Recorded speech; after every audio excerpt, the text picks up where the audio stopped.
राजस्थान के जोधपुर शहर से लगभग 105 किलोमीटर दूर बोरुंदा अपनी पुरानी पहचान छोड़कर फिलहाल किसी कस्बे या छोटे शहर में बदलता हुआ एक साधारण सा गांव, 15,000 की आबादी। बोरुंदा बोरुंदा इसलिए महत्वपूर्ण हो गया है क्योंकि यहाँ रहते हैं बिज्जी, यानी भारतीय साहित्य के विलक्षण कथाकार विजयदान देथा।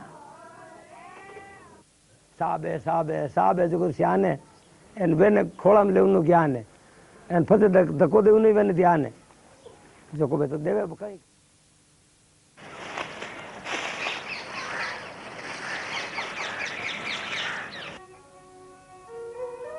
मेरा जन्म संवत 1982 के अंदर हुआ और जब मैं 4 साल का हुआ संवत 1986 के अंदर 4 साल के बच्चे की क्या तो बचपन होता, क्या उम्र होती है, उसी वक्त दुर्भाग्य से हमारे परिवार के ऊपर ऐसा एक वज्राघात हुआ, ऐसी एक महाकाल रात्रि का आगमन हुआ जिसके अंदर एक जमीन के झगड़े के अंदर मेरे पिताजी के साथ उनके 2 भाई हरेडान गांव के सीमा के पास ही लड़ाई के अंदर मारे गए। मेरे पिताजी बहुत शांत स्वभाव के थे, उन्होंने मना भी किया छोटे भाई को कि मामूली झगड़े के लिए तुम इस तरह से मत फसाद करो, लेकिन जब मेरी माँ ने उनको कहा कि तुम साथ में जाओगे, सारी उम्र मुझे ताने सहन करने पड़ेंगे, वो गए और उन्होंने झगड़े को रोकने की चेष्टा की। उसी रोकने के प्रयास के अंदर मेरे पिताजी और 2 भाई उनके मारे गए। जब लाशें हमारी पोल के अंदर आई तो दादाजी ने हम बच्चों को उनके पिताओं की शक्ल दिखाने के लिए ले गए। काले आवरण के अंदर उनकी लाशें ढकी हुई थी। हम जब देखने के लिए गए तो देखना एकदम इतना भारी पड़ गया, इतना दुखद था कि मेरे पिताजी को जब मैंने कटे हुए देखा तो बचपन क्या सब कुछ विस्मृति से निकल गया और कोई मेरे बचपन की ऐसी कोई मधुर स्मृतियाँ नहीं है। मेरे बड़े भाई साहब मुझे पढ़ाने के लिए जेतान ले गए और उस शिक्षा के माध्यम से धीरे धीरे मैं पढ़ता गया और मेरे पिताजी की कविता के संस्कार मेरे अंदर उतर आए और उसकी वजह से मैं आज जैसा तैसा भी हूँ, लेखक के रूप में आपके सबके सामने हूँ।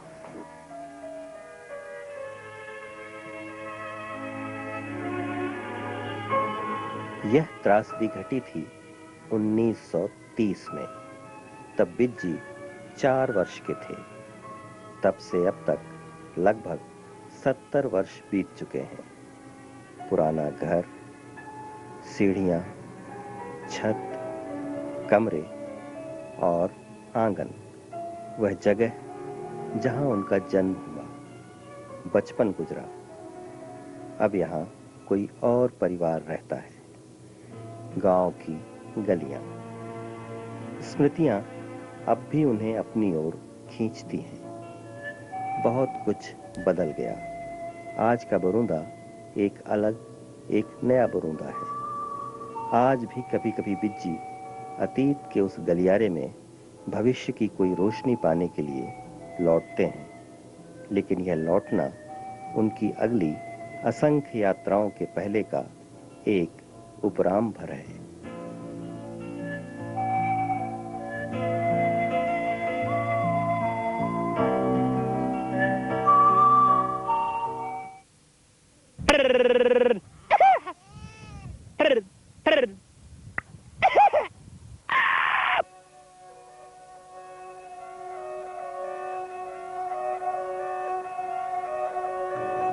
बिज्जी की दुनिया एक बिल्कुल अलग दुनिया है। उनकी कथाओं और आख्यानों में दिखाई देने वाला संसार किसी कल्पना या पौराणिक स्मृति की उपज नहीं, वह तो उनके चारों ओर प्रत्यक्ष फैला बिखरा दृश्य ही है। अपने आख्यानों के संसार में इस तरह टहलता हुआ रचनाकार नगरों और महानगरों के लेखकों, बुद्धिजीवियों के लिए शायद किसी आश्चर्य लोक का नागरिक। बिज्जी की प्रख्यात कहानी अनमोल खजाना में एक गडरिया राजा से कहता है, आप काहे के राजा, एक रात भी बिना इत्तला घर के बाहर नहीं रह सकते। मैं एक ना कुछ गडरिया हूँ, पर हूँ अपनी मर्जी का मालिक।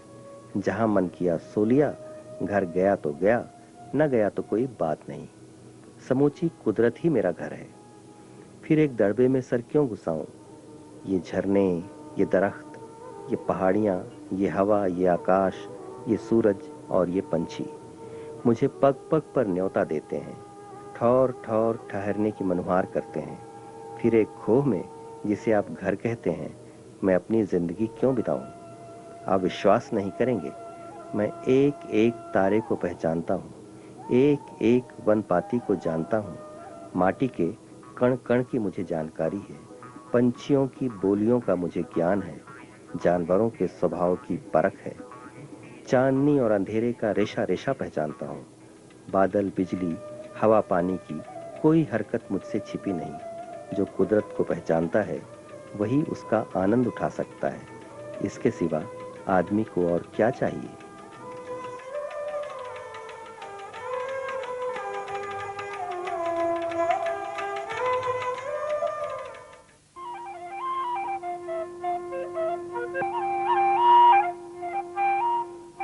लेवी स्ट्रॉस का ये दिमाग में आया कि परंपरागत चीजों को खोना ना समझे से खोना नहीं चाहिए। पिकासो तो एक अभी नहीं तो 1000 साल बाद पैदा हो जाएगा। अगर अज्ञान से ना समझी से अगर तुमने परंपरा की किसी चीज को छोड़ दी तो हमेशा के लिए छूट गई।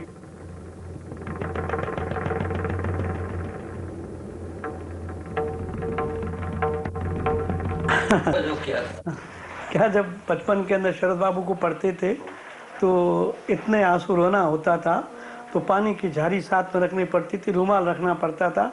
आंखें साफ की, रुमाल से फिर उसको आंखों को पोंछा, फिर पढ़ना शुरू किया, फिर आंसू आए, फिर पानी से मुंह धोया, आंखें धोई, फिर साफ किया।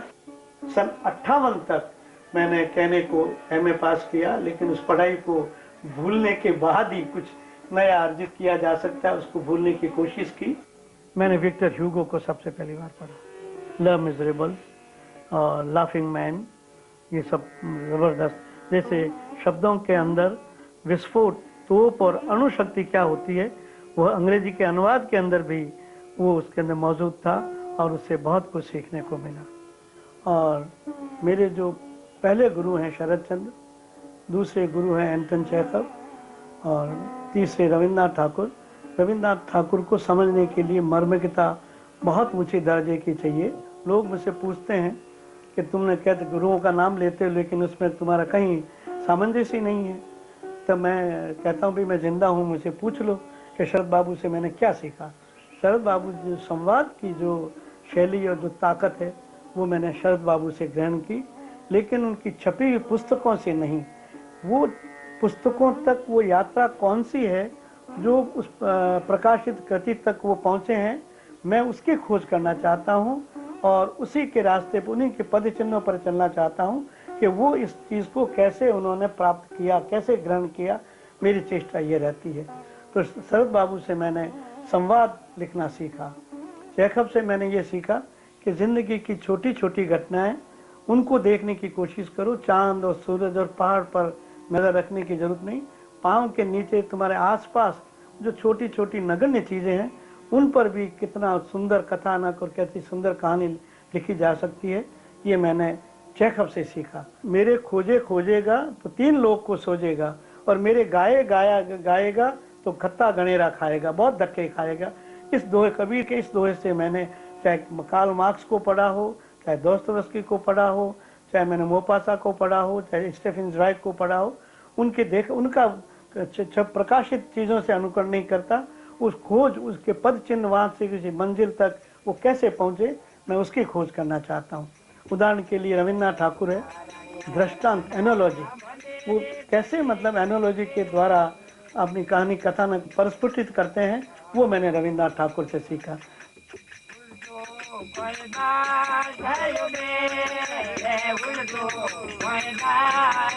हिंदी जैसी आधुनिक, विकसित, व्यापक और संपन्न बड़ी भाषा की बजाय अब तक उसकी महज एक बोली समझी जाने वाली राजस्थानी में लिखने का निर्णय विजयदान देथा के अपने रचनात्मक विकास का एक महत्वपूर्ण निर्णय ही नहीं, बल्कि आगे चलकर राजस्थानी साहित्य और समूचे भारतीय साहित्य की एक महत्वपूर्ण निर्णायक घटना साबित हुई। यह एक विराट सृजनात्मक प्रतिभा द्वारा अपनी मातृभाषा के प्रति समर्पण और चिंता का एक ऐसा जोखिम भरा निर्णय था जिसमें कोई भी चूक उस प्रतिभा के भविष्य के साथ साथ राजस्थानी भाषा की साहित्यिक अस्मिता और सामर्थ्य पर भी हमेशा के लिए एक बड़ा प्रश्न चिन्ह लगा सकती थी। राजस्थानी में पद्य की, काव्य की पूर्व परंपरा तो थी, लेकिन 20वीं सदी के जटिल समय और यथार्थ से प्रतिकृत होने, उसे अभिव्यक्त करने और उसे किसी परिष्कृत सृजनात्मक कृति में रूपांतरित करने का कोई इतिहास उसके पीछे नहीं था। यह एक लोक भाषा की आधुनिकता से मुठभेड़ की अपूर्व समरगाथा थी, जिसमें प्राणपन के साथ जूझ रहे थे विजय दान दे था। न हिंदी का एग्जाम्पल दूं तो न कोई प्रेमचंद था, न देवकीनंद, न खत्री था, न कोई भारतेंदु था, न रामचंद्र शुक्ल था, न महादेवी वर्मा थी, कोई था ही नहीं। मैं ही मतलब ऐसा था जो मतलब मैंने संकल्प किया कि मातृभाषा के बिना मैं कहीं भी ऊंचा उड़ नहीं सकूंगा, और उसके अंदर मैं सफल भी हुआ। तो राजस्थानी के अंदर जब मैंने शुरुआत की तो लोगों की जबान पर ही था, बोलने का ही अभ्यास था, न तो पढ़ने का अभ्यास था, न उसके पाठक थे, न उसके दूसरा कोई पहलू ही था। तो बड़ी समस्या थी कि बगैर पाठक के क्या लिखें। तो भाषा का दखल तो रहता ही है, लेकिन जहाँ तक बन पड़े उस भाषा को काम में लेने वाले लेखक की जो क्षमता होती है उसी के अनुसार लेखक प्रसिद्धि पाता। मैं 2 उदाहरण दूंगा। एक किर्गिज भाषा का, जहाँ के लेखक चंगेज आइतमातोव हो चुके हैं, 2 लाख उस भाषा के बोलने वाले हैं। हमारे राजस्थानी के तो 8 करोड़ 10 करोड़ बोलने वाले हैं, लेकिन वो चंगेज आइतमातोव की रचनाएं आज विश्व के श्रेष्ठतम भाषाओं में उनका अनुवाद हो चुका है। दूसरे राइटर है रसूल हमजातो, वो दागिस्तान के रहने वाले हैं। उनके किर्गिज भाषा के तो ज़्यादा, उनसे ज़्यादा तो हैं, लेकिन रसूल हमजातो भी सारी दुनिया के अंदर मशहूर है। लेखक को जो मशक्कत करनी पड़ती है वो तो लेखक को ही करनी चाहिए। अब बांग्ला भाषा के बिना रविंद्रनाथ ठाकुर नहीं बन सकते थे, शरद चंद्र नहीं बन सकते थे, लेकिन बांग्ला के लिखने जानने की वजह से ही कोई शरद चंद्र बन जाए या रविंद्रनाथ ठाकुर बन जाए, जरूरी नहीं है। बिज्जी ने लिखा है, राजस्थानी में लिखना तो मेरे लिए पंछियों के कलरव की तरह नैसर्गिक था, तितली की उड़ान के समान नितांत स्वाभाविक। मुझे ये आभास ही नहीं था कि मेरा सृजन या अध्ययन मेरे जीवन से अविच्छिन्न है। जिंदा रहते जिस तरह सांस लेता हूँ, देखता हूँ, सुनता हूँ, चलता हूँ, उसी तरह मेरे लिए पढ़ना अनिवार्य है, लिखना अनिवार्य है। इनसे मुक्त होकर मेरे अस्तित्व का जैसे कोई अर्थ ही नहीं। कॉलेज की शिक्षा खत्म करने के बाद कुछ ऐसा संयोग और सुयोग हुआ कि मेरे मित्र थे बंशीधर जी पुरोहित, वो ज्वाला साप्ताहिक निकालते थे, बड़े साइज के 16 पेज छपते थे, उसमें लगातार मैं 3 कॉलम लिखता था। तो ऐसा कुछ हुआ कि लिखने के साथ मेरे प्रेस का ऐसा संबंध, एसोसिएशन जुड़ गया कि प्रेस की जरूरत पे लिखता था। तो ऐसा मुझे महसूस होने लगा कि प्रेस के बगैर तो मैं लिख ही नहीं सकूंगा। तो गांव आया तो मैं बड़ी दुविधा में फंस गया कि अब अकेले एकांत के अंदर बड़ी शांति के साथ कैसे लिखूं। तो मुझे मजबूरन प्रेस करनी पड़ी। वो प्रेस उस वक्त मेरे लिए लेखनी के बराबर था, उसके बगैर मैं लिख नहीं सकता था। और लड़कों के पास ही टेरल मशीन 2 थी, खट खट होती रहती, आवाजें हल्ला गुल्ला होता रहता, उन्हीं के बीच एक छोटी सी डेस्क और नीचे बैठ करके मैं लिखा रहता था। 17 कंपोजिटर थे, हमें प्रतियोगिता होड़ लगी रहती थी कि वो पहले कंपोज करना खत्म करें या मैं पहले लिखना खत्म करूं। तो मैं लेखन को सिर्फ लिखना ही नहीं समझता था, किताब कैसे छपे, कहाँ छपे, उसका लेआउट कैसा हो, उसका हेडिंग कैसा जाए, वो सब मिलके मेरे सृजन का एक हिस्सा बनता था। हजारों गज कपड़ा खरीदा, हजारों गज पीपार के छिपे बनाते थे। फुलवाड़ी थी ना, तो जो उसके कपड़ा जो बनते थे उसको कहते थे गुलाब बूटी।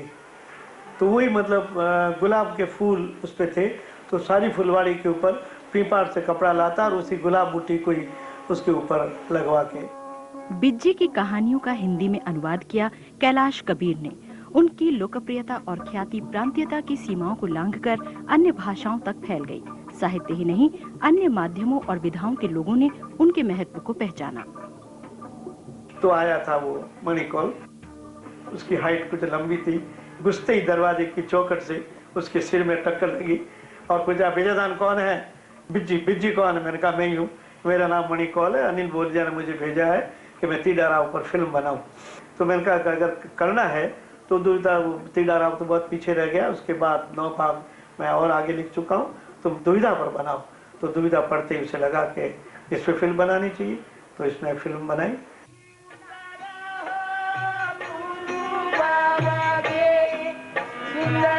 दुविधा को अंतर्राष्ट्रीय प्रतिष्ठा मिली। लोक कथाओं के पर्दे के भीतर छिपे आधुनिक जीवन की जटिलताओं और विडंबनाओं ने ही बाद में प्रकाश झा को फिल्म परिणति बनाने की प्रेरणा दी। और विजयदान देथा की प्रसिद्ध कहानी फितरती चोर ने संभव किया प्रख्यात रंगकर्मी हबीब तनवीर के लोकप्रिय नाटक चरणदास चोर का मंचन।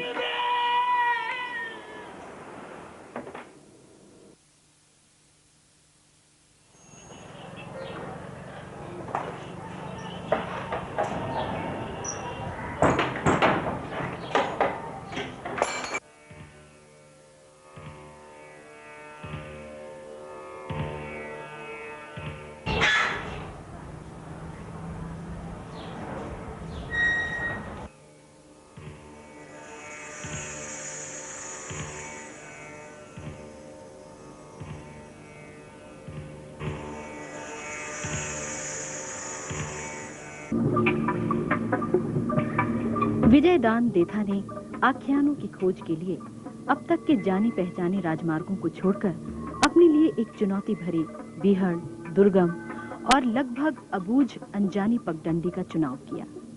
20वीं सदी के ठीक उत्तरार्ध में जब समूचे भारतीय साहित्य में आधुनिकता का आग्रह सबसे अधिक था, वे उस दिशा की ओर गए जो दिशा राजस्थान के पिछड़े गांवों और ढाणियों के धुंधले मध्यकालीन अंधेरे की ओर जाती थी। ये लोक गाथाओं की मौखिक और श्रुति परंपरा का अगम्य भूखंड था। सामंती, पितृसत्तात्मक और मृत विश्वासों की सदियों पुरानी रूढ़ियों में जकड़े साधारण मनुष्य के जीवन की मार्मिक विडंबनाओं को व्यक्त करने वाली लोक कथाओं को बिज्जी ने अपनी सृजनात्मक कल्पनाशीलता और गहरी अंतर्दृष्टि के द्वारा एक बिल्कुल नया और अभूतपूर्व आयाम दिया। उन्होंने इकहरे और एक रैखिक लोक गाथाओं को बहुस्तरीय अनेकार्थता प्रदान की। कोई सरी मेल देता पूरा टाइम पास कर दी, आधा मेल फांसी मजदूरी कर एंड फांसी लिया था। एक ओर विश्व साहित्य का गहन अध्ययन और दूसरी ओर लोक जीवन के पूर्व आधुनिक आख्यानों से साक्षात्कार। एक अल्प विकसित भाषा के भीतर एक विलक्षण सृजनात्मक प्रतिभा द्वारा रची जा रही थी भारतीय साहित्य की एक अपूर्व परंपरा। मैंने तो लोक कथा के अभिप्राय को चुना है, जो कथानक लोगों की जबान पर सदियों से कायम है। मैं उस कथानक को लूं और मैं आज के पाठक को आधुनिक समस्याओं को उसके द्वारा रखूं। और मैंने किया है। मौलिक कहानियां जो आधुनिकता को संप्रेषित नहीं कर सकती, उन लोक कथाओं के माध्यम से मैंने आधुनिक सारी समस्याओं को मैंने लिखा है, सर्जित किया है। लेकिन लोक कथा तो मुंह से कही जाती है, वो लिखी नहीं जाती। उस मुंह के कहने के साथ आंखें भी बोलती है, मुद्राएं भी बोलती है, हाव भाव भी बोलते हैं, उसका सारा शरीर बोलता है, अंगुलियां बोलती है, सब बोलते हैं। तो उस मुद्राओं को, हाव भाव को कैसे रक्षित किया जाए, वो बहुत बड़ी चीज है। कलम के साथ तो आंखें भी नहीं है, नाक भी नहीं है, मुद्राएं भी नहीं है, हाव भाव भी नहीं है, लेकिन उस शब्दों को ही नहीं, उस हाव भाव और मुद्रा को भी सुरक्षित रखना, सिंसियर रेंडिंग भी करते हो, तो वो मुझसे भी ज्यादा महत्वपूर्ण है। खीर खायो, गाबड़िए रो पर्दो कर्यो, रुचि भोग लगायो, नटकर नागरिया भक्तों ने क्यों नहीं है, क्या पियो। बिज्जी ने राजस्थान के विभिन्न समुदायों के बीच जाकर असंख्य कथाओं की खोज की। ये प्रक्रिया आसान नहीं थी। इसमें मणियां तो मिली, लेकिन धूल, गर्द, कंकड़ और पत्थर भी कम नहीं थे। लेकिन लगभग आधी शताब्दी तक इस दुर्गम पगडंडी पर चलने के बावजूद थके नहीं हैं आज भी बिज्जी के पांव।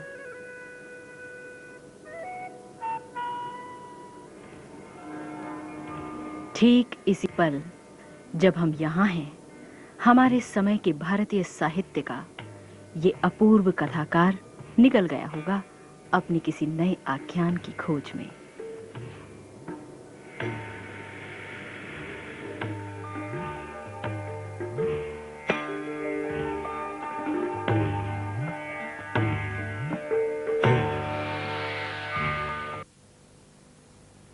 आग लगे वनखंड में, आग लगे वनखंड में, दाजे चंदन वंश रे।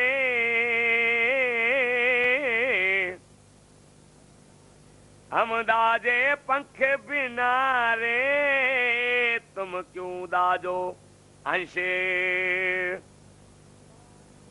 पान विदुषा फल वखिया। जंगल में आग लगी तो जलते हुए पेड़ों ने हंसों से कहा, हम तो इसलिए जल रहे हैं क्योंकि हमारे पंख नहीं। तुम क्यों जल रहे हो हमारे साथ, तुम्हारे तो पंख हैं। हंसों ने उत्तर दिया, इन्हीं डालियों में हमें पत्तों की छां मिली, हमने फल खाए, सुख पाया। आज हम तुम्हें जलता छोड़कर उड़ जाएं, ऐसा जीना किस काम का।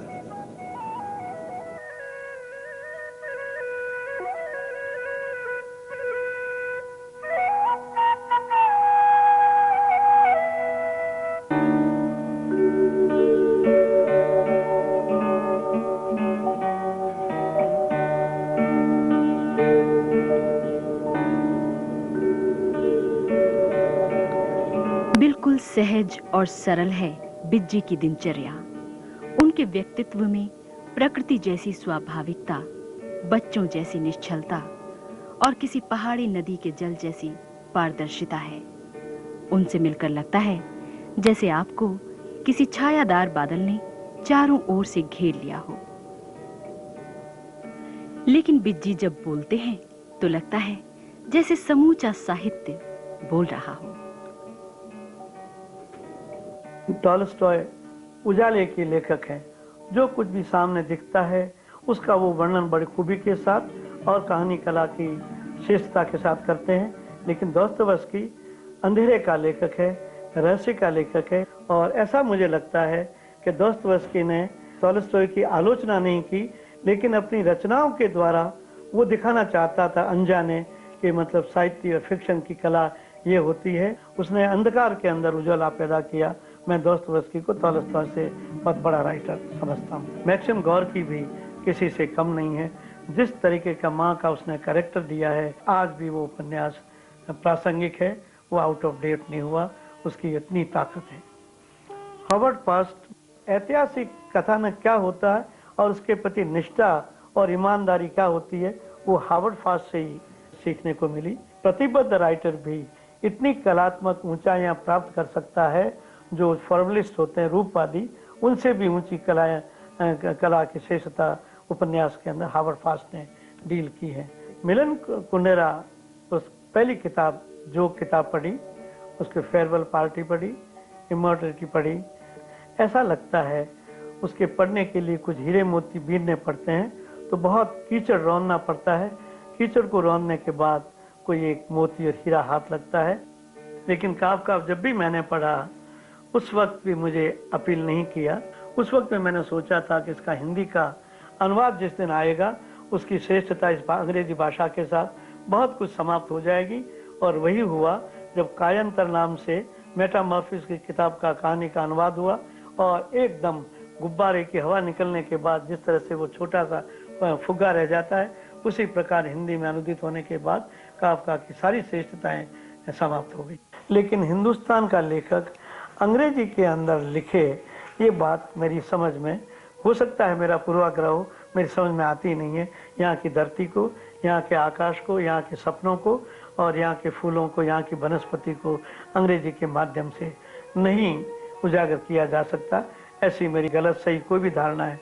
सलमान रशीदी जैसे अपने प्रांतीय भाषाओं के अंदर कई लेखक हो सकते हैं जो उससे बेहतर है, लेकिन अपनी प्रतिभा को अपने प्रांत, अपना देश उछाल नहीं सकता। और अंग्रेजी के माध्यम से प्रकाशक उसको चाहे जहाँ अंतर्राष्ट्रीय रूप में उछाल सकते हैं। वो प्रतिभा स्वयं के लेखक की प्रतिभा नहीं होती, वो कुछ लेखक की प्रतिभा के अलावा कुछ प्रचार के माध्यम और प्रकाशकों का कुछ तिकड़म होती है। जैसे चेखव ने रूसी भाषा में लिखा और मैं बोरुंदा गांव में रहते हुए मैं टॉलस्टॉय को पढ़ पाया, मैं दोस्तोयेवस्की को पढ़ पाया, मैं गोर्की को पढ़ पाया, मैं रसूल हमजातोव को पढ़ पाया, मैं चंगेज आत्मातोव को पढ़ पाया अनुवाद के माध्यम से। जब दूसरी भाषा में अनुवाद होगा तो प्रांतीयता की सीमा तोड़कर वो निश्चित रूप से उन विज्ञ मर्मज्ञ पाठकों तक पहुंचेगी और पता लगेगा कि जो अंग्रेजी वाली जो दमखम बरते हैं उसके अंदर किसी तरह का कोई दम नहीं है।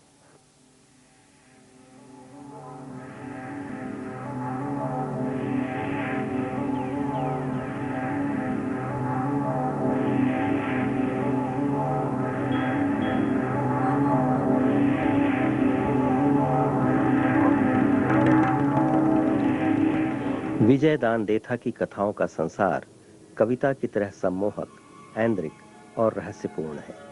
वह उतना ही नहीं है जितना ऊपर से दिखता है। फैंटेसी, पौराणिक संदर्भ, मिथकों और दंत कथाओं का ऐसा रहस्य लोक जिसमें राजा रानी, भूत प्रेत, भाट गडरिया, मंत्री सिपाही, सेठ सेठानी, ठग साधु, सब के सब किसी ऐन्द्रजालिक विन्यास में एक किसी कथा को रचते गढ़ते अचानक हमारे अपने ही समय के यथार्थ और सत्य को व्यक्त करने लगते हैं। ये कहानियाँ लोक कथाओं का सिर्फ आधुनिक पुनराख्यान ही नहीं है, वे ऐसी पुनर्रचनाएं हैं जिनमें परंपरा से चली आती हुई कोई भी कथा मानव सभ्यताओं के इतिहास के अंधेरों को परत दर परत खोलती हुई आधुनिक समाज व्यवस्था, तंत्र और मानवीय नैतिकता के पतन को भी उद्घाटित करने लगती है। सत्ता और पूंजी के दुर्निवार आकर्षण में घिरे मनुष्य के लोभ, लालच, वासना और विकृतियों का ऐसा कथाकार समूचे भारतीय साहित्य में दूसरा नहीं।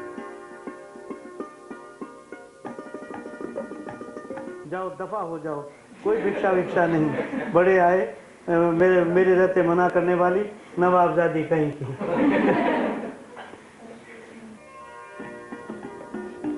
लगभग 5 दशक की अथक सृजन यात्रा के दौरान बिज्जी ने दुविधा, उलझन, महामिलन, प्रिय मृणाल, सपन प्रिया, रूख, बातारी फुलवाड़ी, टीडो राव, अलेखों हिटलर आदि पुस्तकों के माध्यम से भारतीय साहित्य को अविस्मरणीय कथाओं से समृद्ध किया।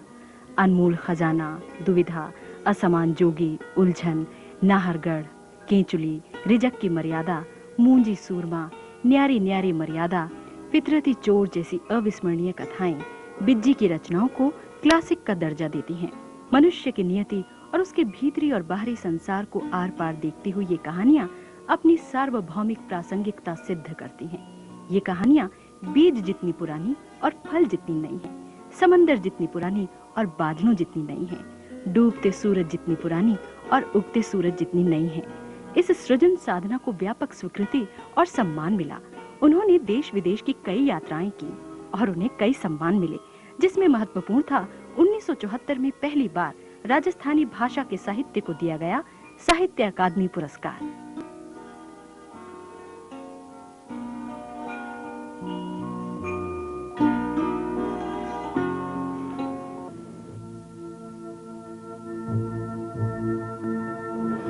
पढ़ते पढ़ते सो गए हैं जीसा, बाई सोती है तो जीसा पढ़ रहे होते हैं, बाई जागती है तो पढ़ रहे होते हैं जीसा। नींद में भी अक्सर बोलते रहते हैं जीसा, पढ़े या लिखे हुए शब्द। ऐसे लोग घर बसाते ही क्यों हैं, कहती है बाई।